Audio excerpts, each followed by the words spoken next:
दुनिया अजीब जगहों से भरी पड़ी है, लेकिन डेविल्स केटल जितनी पजलिंग जगह बहुत कम है। सोचिए, एक वाटरफॉल जहां आधा पानी गायब हो जाता है, ना पॉन्ड ना रिवर, बस चला जाता है। सालों से लोग पानी को इस गर्गलिंग होल में घूमते हुए देखते रहे हैं, पूछते रहे हैं, वो सब कहां चला जाता है?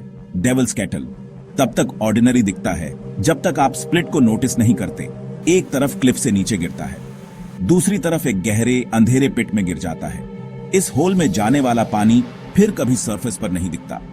इस वैनिशिंग एक्ट ने डेविल्स केटल को एक लेजेंड बना दिया है, टूरिस्ट को खींचता है और वाइल्ड थ्योरीज को जन्म देता है। कुछ इसे दूसरी दुनिया का पोर्टल कहते हैं, कुछ अंडरवर्ल्ड का गेटवे। लेकिन दशकों तक असली जवाब छिपा रहा, केटल ने खुद निगल लिया। डेविल्स केटल को ढूंढने के लिए मिनेसोटा के जज C.R. मैग्नी स्टेट पार्क की तरफ उत्तर में जाएं। ब्रूल रिवर इस शांत पार्क से होकर बहती है, लेकिन एक रॉकी आउटक्रॉप पर यह स्प्लिट हो जाती है।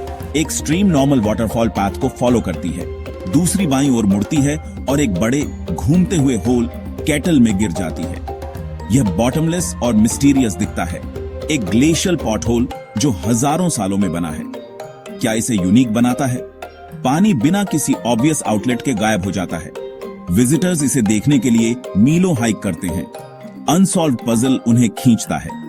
किनारे पर खड़े होकर आपको ठंडक महसूस होती है, सिर्फ स्प्रे से नहीं बल्कि खुद मिस्ट्री से। रेलिंग्स और साइंस क्यूरियस माइंड्स को रोक नहीं सकते।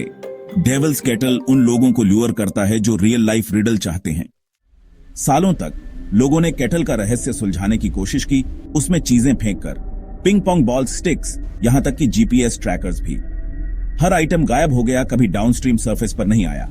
मीलों दूर पानी में कोई डाई नहीं दिखा, कोई ट्रैकर सिग्नल वापस नहीं भेजा। केटल ने सब कुछ निगल लिया। पोर्टल्स और ब्लैक होल्स के बारे में वाइल्ड स्टोरीज को बढ़ावा दिया।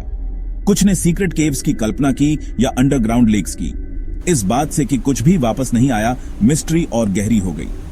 केटल एक विशिंग वेल बन गया जिसने अपनी विशेस को रखा। साइंटिस्ट देखते रहे, जानते थे कि नदियां फिजिक्स को फॉलो करती हैं, लेकिन केटल नियमों को तोड़ता हुआ लग रहा था। साल दर साल होल शांत रहा, सबूत निगलता रहा और सिर्फ सवाल उगलता रहा। यह साफ था, इसे सुलझाने के लिए सिर्फ चीजें फेंकने से ज्यादा कुछ चाहिए था। इसमें रियल साइंस और पेशेंस की जरूरत होगी। 2016 में साइंटिस्ट केटल में नए टूल्स लाए, एक हार्मलेस फ्लोरेसेंट डाई। अगर पानी नदी में फिर से मिल जाता तो डाई उसे दिखा देता। उन्होंने इसे डाला और इंतजार किया। डाउनस्ट्रीम मॉनिटर्स लगाए गए। घंटों बाद नीचे नदी में एक हल्की चमक दिखाई दी। जो पानी केटल में गायब हो गया था वह नदी में वापस आ रहा था, बस थोड़ा और डाउनस्ट्रीम। केटल कोई पोर्टल या बॉटमलेस पिट नहीं है, यह एक नेचुरल ड्रेन है। पानी अंडरग्राउंड क्रैक्स में गिरता है, फिर नदी में फिर से उभरता है। चीजें कभी वापस नहीं आईं क्योंकि वे फंस गईं या नैरो चैनल्स में बह गईं।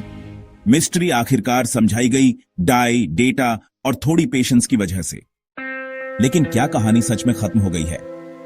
कुछ अभी भी अनकन्विंस्ड हैं। केटल अभी भी मिस्टीरियस दिखता है, इसकी गहराइयां डार्क और स्पूकी हैं।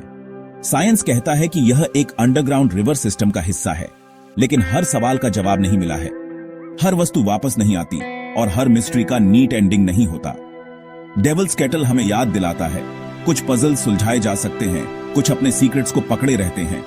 हमें क्यूरियोसिटी, पेशेंस और यह मानने की ह्यूमिलिटी चाहिए कि हमें सब कुछ नहीं पता। तो अगली बार जब आपको कोई मिस्ट्री मिले तो पूछें, क्या साइंस के पास सभी जवाब हैं या कुछ सीक्रेट्स अभी भी खोजे जाने का इंतजार कर रहे हैं?